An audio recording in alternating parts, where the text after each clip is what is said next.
good morning, good afternoon, good evening, ladies and gentlemen. Welcome back to Cherry and Timber Talk. I think we are meeting after ages and ages. I don't know how long it has been since the last one, but I'll just sum it up in one sentence. How the famous Eagles lead singer, once mentioned.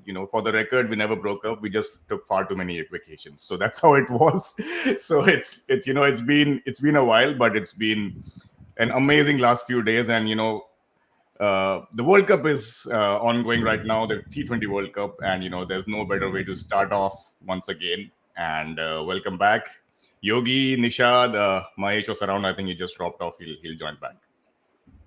Yeah, so great to be back. It's like we used to do this quite regularly during the lockdowns and everything. But I think now that world is normal, I think this also should get normal now. So more No, than I think anything, you know what? It's also an extension of, guys, we have a lot of fun on our WhatsApp group. I think we must also at least have a part of it with some of our viewers. Absolutely. you know what we were regular until Nishad started getting some of these IPL gigs and all of that. And then I used to always get now IPL what do you gigs. do? Now he has confidentiality agreements and all of that in place, and so we can't talk as freely as we want to. Mine's gone again. Oh, yep. Yeah, I think Mahesh is joining from a new location, so I think we might have a Yeah, few issues. Mahesh today is a bit like Amir's line and length yesterday. He found it on some balls. On and off. It is so true. I mean, funny you should mention that. I've been going through a lot of these videos, especially from Pakistan. Some of their experts, some very sane and objective, some not quite. But it was really fascinating that the penultimate over that Amir bowled, actually, thanks to him, the game got tougher for US. I think that was a very good over that he had bowled, and the toss-up was between him and Naseem Shah to bowl the super over, and I think it was just a gut call to go with Amir. And sometimes it happens, with it going all over the shop. But Yes. yeah, I think think in hindsight, I think you can say you could have given it to Naseem Shah, but the over that Amir had bowled, I think, it yeah. deserved that super over. I So in think the case, other sorry. thing I feel is, in a match that sort of everything went against Pakistan, right? There were three overs which I think, Babar actually calculated well, and the sequence I thought was quite intelligent, because he said, well, if I bring in Shaheen on 18th, and then, if he squeezes them, then progressively I can leave as much as I can for the bowler who he probably had least confidence in. And that kind of worked, right? Like 18th with Shaheen and 19th with Amir, and then having 15 with the last bowler they had. I think that Harris. almost worked Harris. well for them. Yeah, Haris Rauf. But then Rauf का अभी किसी को खौफ है नहीं, so No, and I क्योंकि think there is a Pakistanis को thought, है. right? No, there is a thought, right? They say that is because he's not playing a lot of red ball cricket, he's really lost his way. Because even in the Yeah, 50 over World Cup, they used to get him in towards the end of the power play and he used to get hit. I correct. don't know correct. what's gone wrong with him, because the first three balls in the last over were good. And then there was Yes. that six by Aaron Jones. And even that last ball to Nitish Kumar, which Yeah. is a very decisive name in today's times, by the way. Yeah. So, just the kind of balls that he's bowled the last three, it more than anything, I think it reflects a lack of confidence, I think, personally for him. I Probably. agree. I think And if any of you have been living under the rock, our viewers, or thinking what's happening here, for the record, USA has beaten Pakistan. USA has beaten Pakistan in another World Cup, cricket, encounter. cricket, you must Cricket. mention. Oh, sorry. In cricket. Thanks for the correction, Yuki. So yeah, I think Pakistan and World Cups is a match made in heaven. I think Kudrat Ka Nizam is making a comeback once again in another World Cup, and I'm sure we're going to get stories of 1992 mein ye hua tha, wo hua tha from our Pakistani fans. So yeah, Mahesh, welcome back. By the way, we lost you for a while. You know what? I also thought the Pakistani fielding was terrible because they're throwing from the boundary. They were running two runs. I mean, the Americans knew how to actually. Okay, when I say Americans, there are a lot of Indians in that American team or whatever you say. The Pakistani fielding hasn't improved ever since I started watching cricket. Maybe 40 years. They haven't improved at all. I mean, they're just getting. I mean, teams around the world have improved significantly. I mean, look at the Indian team. They're fit and they're agile and they rush towards the ball. This Pakistani team, even their arms are not good enough because their throws come one bounce or two bounce. When such a thing happens, these 2-2 runs actually, take away the pressure from the batsman. And I Yeah. thought that the fielding actually was one of the reasons why they, they lost that match yesterday. There Yeah, was a even phase where actually Pakistan had become a better fielding side. I think from the end of 2021 till maybe last year's Asia Cup, there was that one game, that India Park game at Colombo. If you actually look back, where Virat Kohli, KL Rahul got those hundreds and, India got 350 plus. I think that started a downward slide for Pakistan because in those 2 years, they had actually played some good cricket.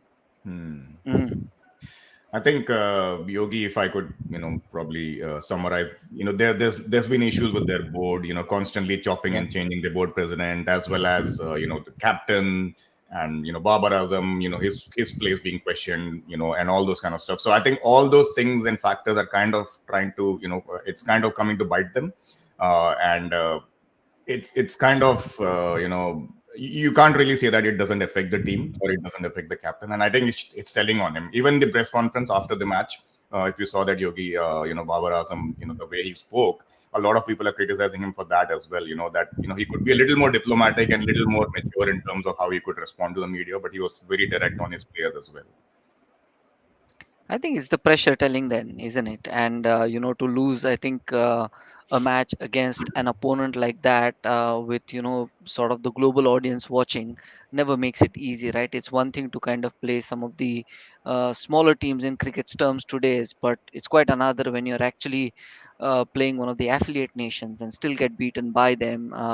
All said and done, you can't sort of uh, give sort of excuses for that sort of a performance, but then again, I mean, this is the situation Pakistan cricket finds itself in. Hmm. And the funny thing here is that, lots of people would have thought that, look, even with the kind of batting they had, 160 for traditionally Pakistani bowling Yeah. should be good enough to defend. And so most people would have still said, you know what, okay, they haven't got as many runs as they could, but with Pakistani bowling and all of that. But even that bowling, right? I think it now is so much more a paper tiger than what it is actually on the grounds, and we've seen that so many times now. I mean, England series was a proof of that. Even under some of the most friendly fast bowling conditions, they're still not able to rise up to the occasion to actually prove that they've got it. Hmm. I Are think we it's overestimating the potential of the Pakistani bowlers? Because on I paper they want. have got a wonderful bowling attack. I mean, you've got Amer, you've Uh, got Afridi, you've got Harris Roth, you've got Shah. I mean, I they've think got a Hakeem. fantastic bowling lineup, in but in this for in some this reason case, they I don't would. rise to the occasion. I honestly think, like, in this case, for past few years, actually Pakistan bowling hasn't been there where their predecessors have been, and that's fact of the matter, right? I mean, um, y- whenever you speak about Pakistan, the image of Wasim Akram and Waqar Yunis and Shoaib Akhtar, that's what comes to your mind, and you kind of just think that that's the legacy that'll be carried forward by the more modern bowlers, but that's far from truth, really. I mean, Shaheen Afridi has been good, but then that comes in patches, and that doesn't necessarily come against some of the best teams always, right? Even yesterday, if you'd seen, it's not the 18th over but the 16th, and I think it might have been Monank, maybe, who was batting against him. And if you'd have seen that, Monank, I think, flat batted him over sort of wide cover, right? And then after that, that fuller delivery that Shaheen followed him with, right? Those two shots would have reminded you of Virat Kohli, but was Virat Kohli batting there, right? I mean, Hmm. sometimes you really feel like, are these bowlers actually living up to their own sort of, to their own standards or to the hype that surrounds them? And I feel like actually there is nothing noteworthy or nothing sort of, worthy of the reputations that some of these bowlers carry. Actually, on that point, Yogi, I wanted to ask Nishad. He mentioned about 160, right? And I just felt that Nishad, that is where credit is due to USA as well, because Mhm. 160 in the midway stage, it looked a potent score for Pakistan to defend, given their bowling lineup, Yeah. and nobody expected USA to even tie the game from there, right? The way they came close, and I thought that chase was very brilliantly articulated, and the way they constructed the innings, and the way they ended it as well, right? The confidence that Aaron Jones carried in the last over to hit that six in, on the fourth delivery, I believe. So that was kind of, Yeah, showing the confidence that they have at the moment. And I just felt that that was so beautifully done by USA to do it against a team like Pakistan, right? It's not easy. correct, correct. Oh, absolutely. Like, this game actually was giving me the vibes of England versus Netherlands from the 2009 World Cup, because England also got 160. And at the halfway mark, I remember I was watching the game at home and I thought, they're going to defend it. And my father said, no, Netherlands have got the experience, 3 World Cups, 50 over World Cups maybe. But if they bat sensibly, Ryan Ten-Doskata in the middle, they can get there. And that's exactly what happened. Ten-Doskata was there at the end. But this one, it was more about the USA temperament and how much they believed. I think Monank really showed that. And we must not forget what Andre Goss also did. Yes. So Yes. because he's a guy who's played South African domestic cricket. Yep. And I also saw him when I was doing commentary at the ILT20. So because he's a South African, he knows how to play the ball on a length, waits, catch Yes. for the ball, Yes. can punch it through point, and we saw that. So I That's felt he very, was going to yeah. be critical. Exactly. Yeah, agreed. And that and this happened without a major contribution from Corey Anderson, right? Their international cricketer as well, right? So I think that is where I just felt that they really lived up to their standards, and how they kind of came about with this victory. It was phenomenal. And even in the super over, the way they held their nerve, I think that last ball was also pretty tricky. The way he pulled it wide and full. Correct. He ensured that he could not hit it for six for another super over as well, right? Near the World Cup. So it was incredible to the way they kind of. I'll also add something because I've known Harmeet for a really long time. Since in my early 20s, he had just come back from the Under-19 World Cup, and I met him, and such is life that at the time it looked. Ian Chappell had said he should be playing for India. Then he lost his way. A year down the line, I saw him when he was embroiled in a controversy for no fault of his own, ultimately, as he was cleared. And I remember, how he was down at the time, and he had come to an event where he had called Bishan Singh Bedi, and Bishan Singh Bedi, God bless his soul, would love to speak to any young left-arm spinner, and he had actually said, what, Harmeet, you come and meet me. And I remember telling Harmeet, you're doing the right thing, speaking to Bedipa and just trying to get those tips from him. He was in a very uncertain phase. Then there was that also when the police had caught him for some for some mistake of his also, with on the road, which also he got later cleared. But this man has been through a lot, and unfortunately I've seen that he moved around, didn't fit into any team, ultimately decided to go to the US, got married, has got a kid now. During COVID, he lost his mother and he couldn't come back. This was in 2021. He had gone to pursue his cricket over there. Imagine going through all of that. I know, like, credit to Saurabh. Saurabh's done fantastic. And, even I've seen his journey here in Bombay. Credit. I mean, if the world is talking about him, and they should. But I really have a special soft corner for Harmeet because he looks sorted now. He looks settled in life. He's got a beautiful family. And, to have this moment at the highest level, I really felt very happy for him, because I'd not imagined this 10, 12 years ago, but chalo, finally it's happened for him, Absolutely. And I distinctly remember Ian Chappell, comparing him with the great Bishan Singh Bedi as well, while he was bowling in that Under-19 World Cup. The way he bowled, the loop, the dip and the turn that he got was phenomenal. And he still got it. Absolutely. All right. I think over, lots of talk around Pakistan. Sorry, Mahesh, you complete your point first. Yeah.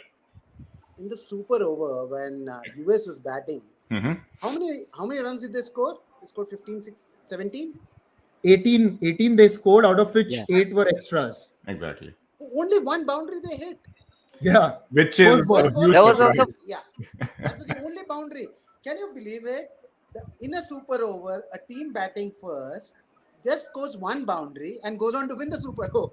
That can happen only with Pakistan. And that too ended up scoring 18 with one boundary, which is like phenomenal. And I think Pakistan's nerves showed in that super over, because it's one thing to be bowling a wide Obviously, you don't expect Amir to be bowling as many wides. But then, for the US batsman to steal singles out of it, and then not just singles, but there was a double of a overthrow as well, Double, which just, yes. yeah, yeah, which just shows that, I think mentally Pakistan had started feeling it already, right? And then, that also kind of translated into the way they batted, and credit to, of course, sort of a bowling to a very, very sharp and, smartly thought out plan. Yeah, agreed. All right. I think, yeah, I was about to say that enough of talking about Pakistan and USA from yesterday. I think let's come back to the World Cup in general. I think, Mahesh, coming to you first, what do you make of the much talked about the New York pitch, which is like, the bone of contention for every game which is happening there right now? And, there's been a lot of criticism, rightly so. It's a T20 World Cup. We would want to see a good contest between bat and ball and not just be bowling friendly only. Outfield also has been in question. So, what's your initial take on it, and how does it affect the game versus Pakistan on Sunday? It will have affect the Indian team and the Pakistan team, both the team, because they're playing in the same ground. My issue with the outfield is more than the pitch, because the Mm, chances of an injury in the outfield is far more than the chances of getting injured in the pitch, right? Because you can pull up a hamstring, you can pull a calf muscle. I mean, because that outfield looks as if it's so heavy, the ball just doesn't go to the boundary. So you either hit a six, or you'll have to keep running. Now, looking at Pakistan's fielding yesterday, they're going to really struggle there big time, because if they have to run around and stop the ball, running on that outfield looks to be very difficult. The pitch, I think, the biggest mistake I think what ICC did was not to play enough games on that wicket. I think if you right. play about 7 or 8 or 10 games, I think it'll become a good batting wicket kind of a thing. It won't be so heavily loaded in favor of the bowler. Maybe they needed to play a little more games on that matches. It's a very fresh kind of a wicket, and that's the reason I think this problem is there. I think Pakistan India match, the team that bats well will win, because bowling, I think anybody bowling on that wicket should be able to get a lot of pace and bounce on that wicket. Yeah. And does yesterday's result, Yogi, make Pakistan even more dangerous now against India? Because what we have seen what they can do with comebacks in World Cups. If I have to actually think about it from a neutral point of view, I would Mm. say, and not sort of, thinking about yesterday's result, right? Mhm. I would have still thought that Indian cricket team is far more well balanced than the Pakistan cricket team is right now. So I'm not Mhm. taking the US sort of, result into consideration at all. And I simply feel because the versatility that our bowling attack has, and Mm. the experience that our batting attack now has, is hard to match. I mean, obviously you can contest that, teams like Australia will have that, but Pakistan and India, I would now say that there is a huge gulf in the ability of the two teams as well as the experience of the two teams. So it will be a bit of a, I wouldn't really call it a miracle, but if Pakistan does pull it off on Sunday, they would have done something really, really special. But if I have to think about it logically, I don't see that happening. And that's not just because of India's batting might, but I would probably think about India's bowling that can give us an advantage. When pitch is a bit slightly too paced, and variable bounce, etc. You saw, what people like Jasprit Bumrah can do, and on pitches like these, what a threat Siraj can be, because he likes to kind of target the stumps and be around that off stump corridor, right? And we've seen Arshdeep swinging it, in sort of both directions. When you put that together, and if you put people like maybe Akshar or Jadeja or even Kuldeep in the mix together, I think it's the India's bowling attack that I would think would play a far bigger role. At the same time, when you look at our batting, and because Mahesh said that it's hard to hit boundaries, imagine people like Virat Kohli, who can Mm. always convert a single into double, and then people like Pandya also, people who are really fit and kind of, get those sort of runs in terms of, just running those singles, doubles into threes, etc. That's where I think Pakistan is going to struggle, because all said and done, we haven't seen this Pakistani side to be very agile as such. And so that's where I think, they will have a problem, because tight bowling, no opportunity to steal singles, or no opportunity to kind of hit gaps properly and run quick runs, etc.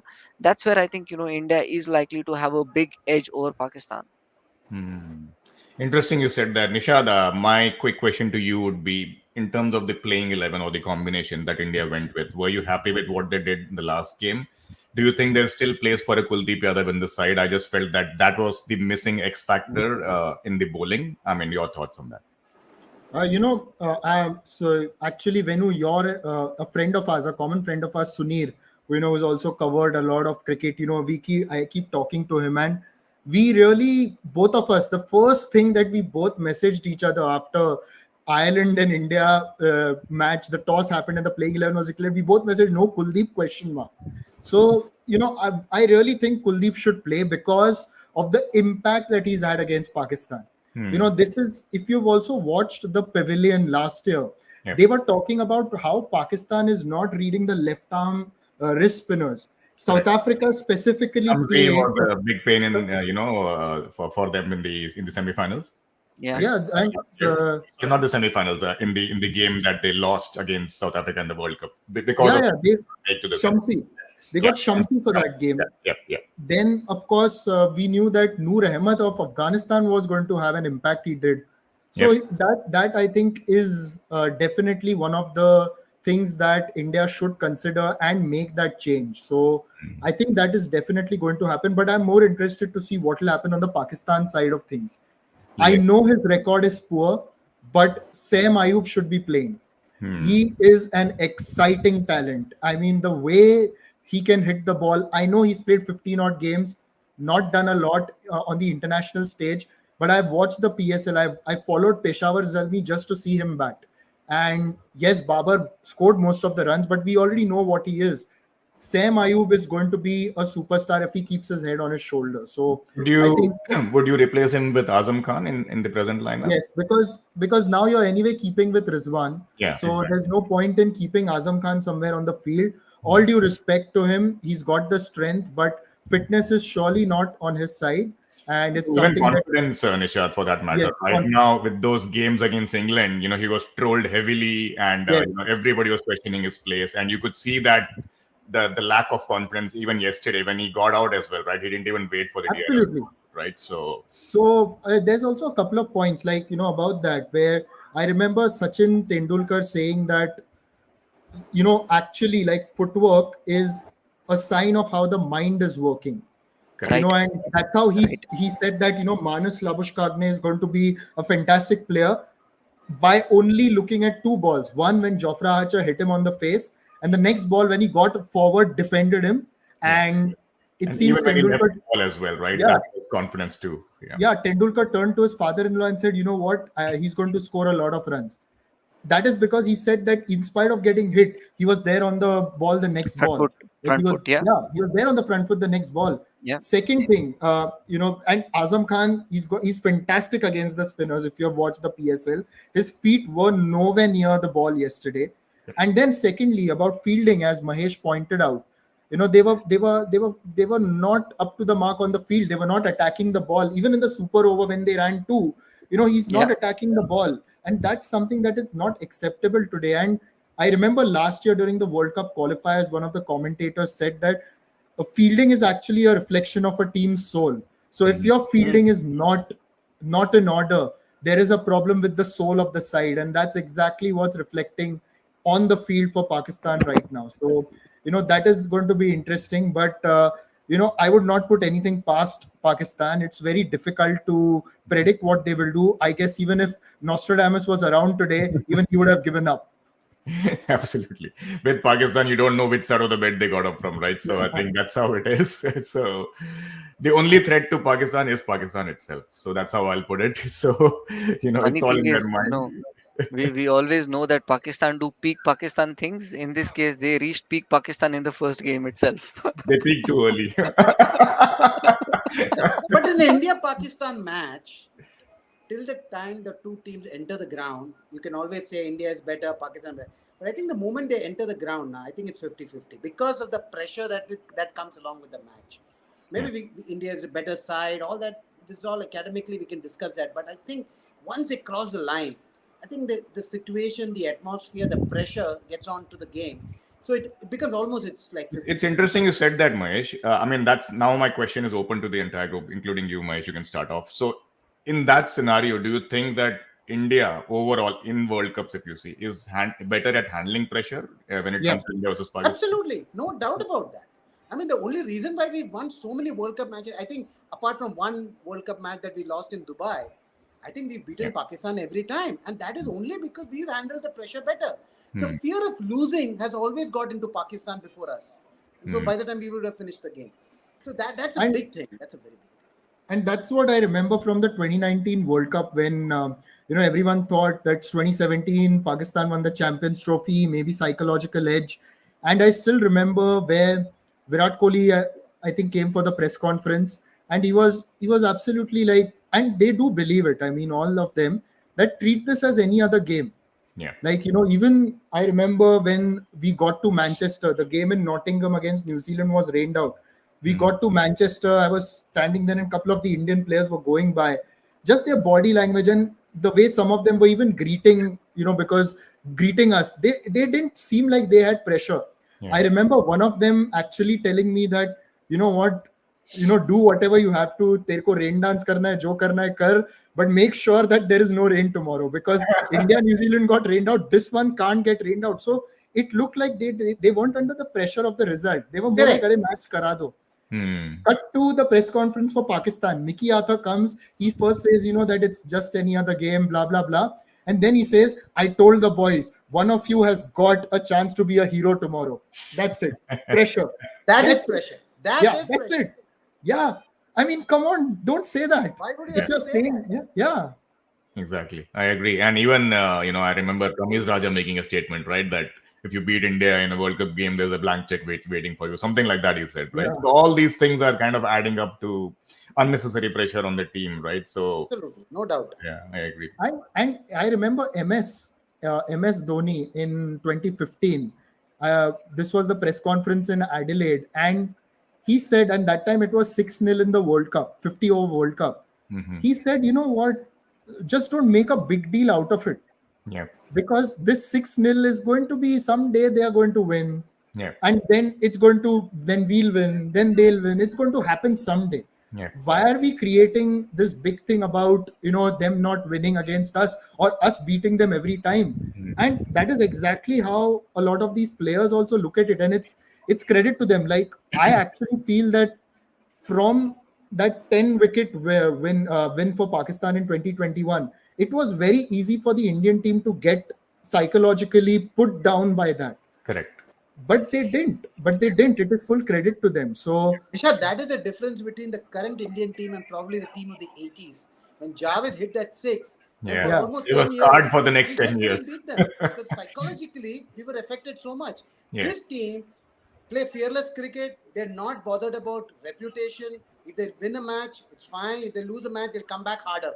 Yeah. That is what is the difference between the team of the 80s probably and the team of today.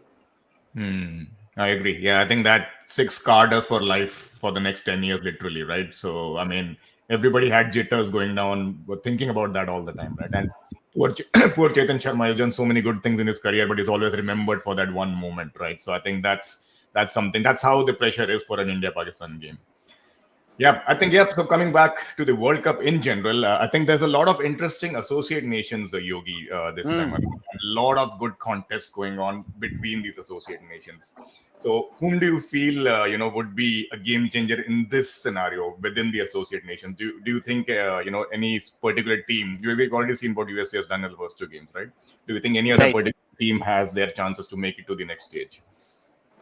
I think currently we see US has a strong chance of doing it, right? And I really like the fact that um, ICC has widened this pool, and it's almost like a T20 World Cup now played with 20 teams. I don't remember when was the last time we saw that kind of a pool size, right? And the most exciting thing here is then you get to see a lot of cricketers which you otherwise would not have, but then you also see a lot of stories that you otherwise would not have. So Who would have Hmm. thought, you'd be learning a lot more about Saurabh Netravalkar in just one day? It has happened, right? And so many of these cricketers were the ones who sort of harbored the dreams of playing for their nation, and quite soon realized that okay, they were competing against too big a pool, but their aspiration had not dimmed. And then, at the age of 30, 35, or some even running into 40s, they end up playing cricket at the top notch level. And so I feel like, forget about the cricketing aspect of it, but there's a poetic aspect to what life can throw, and how some of those aspirations can come true. And that's what really sort of excites me. And I'm really hoping that it wouldn't be just the US team that does well, but probably we'll see one or two other teams also doing it. And that just means that you'll be hearing a lot many of those stories.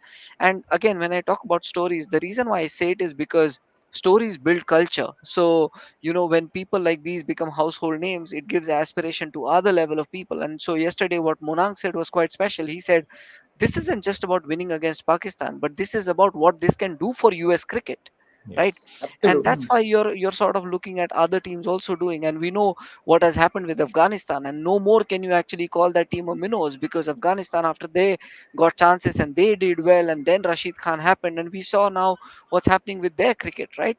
And so I'm really hoping that something special happens with some of the other teams as well. So I can't really name any particular team, so to speak, but any team I feel which has a healthy mix of Indians, Pakistani, Sri Lankans, or even South Africans, etc., is likely to do well.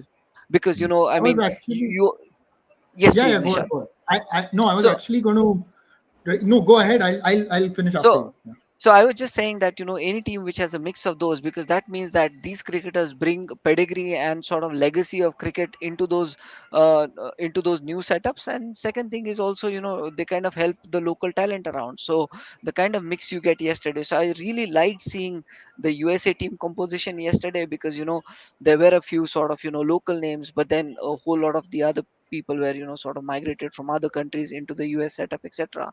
So let's see what the other teams can bring us, really. Before you come, Nishad, I mean, just one statement to summarize what Yogesh said. I just believe sport has this beautiful ability to bring people and cultures together. And that's Oh what is yes, happening around these associate nations, irrespective of their previous nationalities, religion, race, whatever, right? I think yeah, everybody playing together is so beautiful to watch, right? And that's what was the highlight of the US team as well, what we saw yesterday. 100%, 100%. Go ahead, Nishad. So I think Uganda is a fantastic story, and Yeah. especially they've got the spinner Frank Subuga, who bowled 4 overs, 2 maidens, 4 runs for two 4 runs. wickets. So far, the most Wow, economical spell. phenomenal.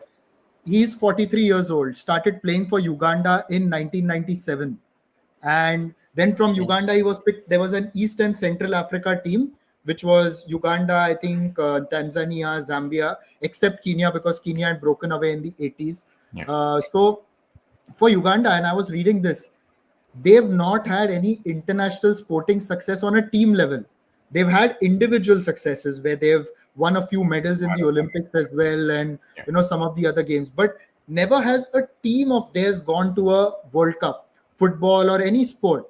This is the first time they've gone to a World Cup as a team, which is why this is really a monumental occasion Yeah. for their country. And people like for Subuka, who would have thought, like 43 years old, playing his World Cup, playing for his country since the time he was 16. And for Uganda it is, and they have been through a lot, because I remember this is an interesting story that I must tell you. So I went to when I went for the 2015 World Cup, I took this flight from Dubai to Adelaide. 12-hour flight. We get down at Adelaide. I go into the immigration line, and there is this African gentleman in front of me wearing one of the jerseys of a Big Bash League team. So I started talking to him, and he introduced himself, told me his name, and told me that he plays for Uganda. So he had come back, he had played a few games for Uganda. But then I dug a little deeper. So what he had done is, he unfortunately was an orphan, and he was playing for Uganda under 19. And when they went on a tour to Australia when he was a youngster, he tried to get political asylum there, which Okay. was eventually granted, because he didn't have anywhere to go back home, no parents, nothing. Mm-hmm. Managed to build a life in Australia, but then still continued playing for Uganda in a few games. And imagine that they've had such stories, and today they've got a team that's on that level. Absolutely. We don't realize how much The hardship a lot behind. of them go through. Yeah. For us here in India now, of course, yes, I know people say lakho log khelte hain azad maidan mein, ultimately it's only 15 who reach there, but there is a pathway. Correct. There is, you can see the light at the end of the tunnel. But imagine for guys like these, what do they have? And Exactly. still to do that, I think it's incredible. Absolutely. And I think, yeah, those stories are, really heartwarming to see as well. And even for the likes of, the guys that we saw playing in the USA yesterday, right?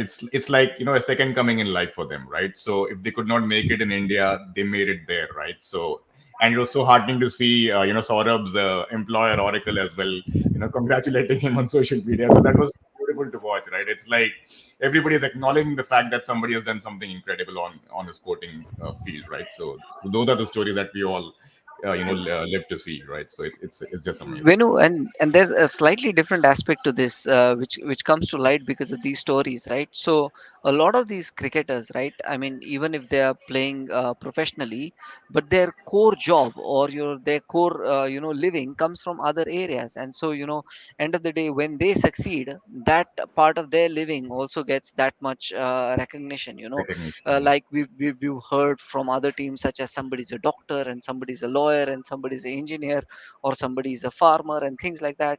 And when it comes to like teams like India or Pakistan or West Indies or Australia, West Indies, I should make that exception here, but some of the other like more recognized teams, right, they're just cricketers dedicated to playing cricket, right? While in other cases you have people in other walks of life playing cricket for passion, playing cricket for love. But that love and passion also means if you play it to a certain level of skill, on your day you always have a chance of beating even an international team. It's funny you said that, Yogi. Even from the Netherlands, Nishad, probably you could help me out with the name. He was doing Uber deliveries in 2020, I believe. It was Paul Van Meekeren. Paul Van Meeken. Exactly. Mm. I couldn't recognize the name right now. So yeah, I think so. Those are the stories that we all love to see, right? And the way Yeah. they performed last year in the World Cup. And actually, I was about to come to say that this year I'm really looking forward to see how they do in the T20 World Cup, because I just feel in ODIs it's kind of tough for the associate nations to kind of Correct. have that momentum going through, but in T20s I'm sure it could be anybody's game on that given day. Right? Shorter the format, the better the chances. Exactly, right. So and I definitely feel that Netherlands have the firepower and the talent to kind of make it through to that next level as well, given how they performed last year in the World Cup, and I think now their confidence is kind of high. And I must tell you, they've got a fantastic coach. Okay, I've known him for some time, Ryan Cook. So I first met him in 2016. So he's mentored by Gary Kirsten. So he's worked with Gary Kirsten. So Ryan Cook's father, Jimmy Cook, played Test cricket for South Africa. Yes. Ryan's brother Stephen opened the batting for South Africa. So Ryan also worked one-on-one with Quinton de Kock. So when he was very young, and Ryan isn't much older. He must be in his late 30s or early 40s. Mm-hmm. And it's like I spoke to him. He was a part of the Sunrisers Eastern Cape. Met him during the IPL when he was a part of the Sunrisers. A very process-driven coach, knows his stuff very well. Focuses on you can, if you have seen Gary and you look at Ryan, you know where Ryan comes from. So Ryan's got that, and what he's been able to do with Netherlands cricket, it's really, really phenomenal, because I can see that Netherlands are playing that way where they're focusing on their strategies. It's Yes. become so professional in the way they're approaching. So it all started with Ryan Campbell, of course, and he had to give up, unfortunately, due to a heart attack. And he got a heart attack, and then he had to slow down. So he moved to, I think he's coaching Durham right now. Mm-hmm. So they've got these players who are committed to Netherlands, one, and they've got that coaching staff which is very professional. So I also had a podcast last year with Tim Delader and Bas Delader, the father and son. Yeah. And I remember Tim saying that today it's so different, that even when like Tim was coaching a few kids and he was watching the World Cup qualifier on his phone. So he said, now people can actually watch the cricket that's happening. Exactly. And there are kids who are coming to play. They've got the pathways now. It's been a slow ride, but at least it's happening. Correct. I think all these qualifier games are also being broadcasted Yeah, nowadays. Yeah. So I think yeah, that yeah, becomes yeah. a huge motivating factor for all these, next gen to kind of watch their heroes or their future heroes, batting and bowling. So I think that's something which is really good in terms of growing the game globally. And I just feel that that's the way it should be. And more nations, like we have 20 playing in this World Cup, if we have more and more nations participating, right, it'll only make the game better and broader as well from a world perspective. And the great part is for countries like Netherlands, and even for that matter someone like even a Denmark. You see there are so many of these countries where you look at Namibia, Scotland. It's not the subcontinental expats who are coming and playing. There may be, of course, one or two, no doubt. Yeah. Yeah. Majority of them are homegrown, so I think that Yeah. is That a is really important. fantastic Uh, sign. That is Yeah. important. Papua New Guinea as well, right? So even there, if you saw the Papua way New they Guinea is one village. exactly, 90% of the players from one village, apparently. that's such a beautiful story, right? I mean, Yeah. I just loved watching them, man. The way they played, right? It shows the commitment and the determination and the See, these are guys who play for passion more than anything else. absolutely. They're new to the game, but they have the drive to go and play. Hats off to them. One And thing I which I must hope. sorry for this. It's a Go fun for. fact. I must tell you, Shahid Afridi's nephew has played for Uganda, and yeah, apparently, so Shahid Afridi, whatever he must be, 43, 44, whatever, and apparently his nephew is now in his late 30s. So yeah. Okay. Let me do the math.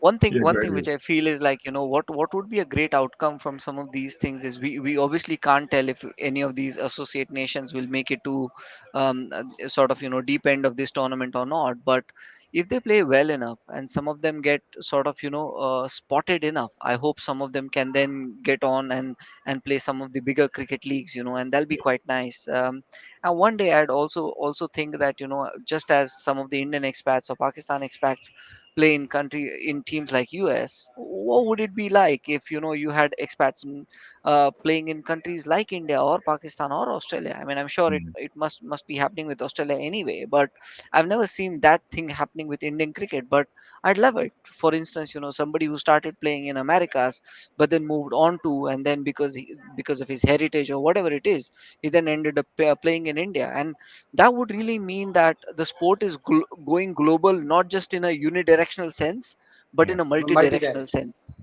Absolutely. Yeah, I would love to see that as well. And I mean, for starters, would love to see them play in the IPL as well. And I can directly see Yeah. Aaron Jones, being hunted down by one of the franchises, maybe. Yes. Guys like those are in popular demand as well in the IPL. And yeah, why not? It'll be amazing to see. All right, So guys, someone we like are Tim David coming from Singapore was a from big thing. Singapore to Australia. Exactly. That is a classic story as well, right? Yep, coming to the end of this show. Quick predictions for Sunday, maybe. Start with Nishad. What's your prediction for Sunday? Oh, like before the USA Pakistan game, I remember telling my friends that Pakistan should win easily, provided they do something that they are known to do on the odd occasion. I think this time India should win, provided Pakistan do something that they are again known to do in a good way. So let's see. Yeah, it's always difficult to predict, right, with Pakistan. Yeah. Yogi, For me, I think it's straightforward. I think India should win and should win without too much of a trouble. interesting. Mahesh? It's very difficult to actually predict, but I want India to win. I don't know Hmm. who will win, but I want India to win. It's going to be a tough match.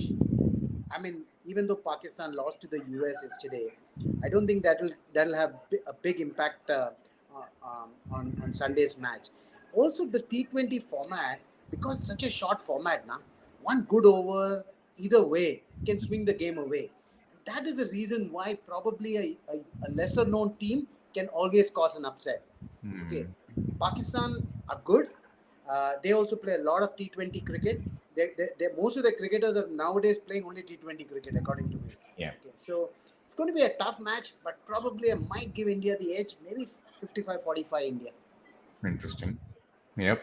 I feel, yeah, it's. I agree with Mahesh here. Given the pitch, how it's behaved, I just feel it might be a tight contest. Obviously, I would want India to win, and I just feel yes, India have that slightly upper edge. But yeah, I think it could be a tight contest if the pitch is anywhere close to what it was in the Ireland game.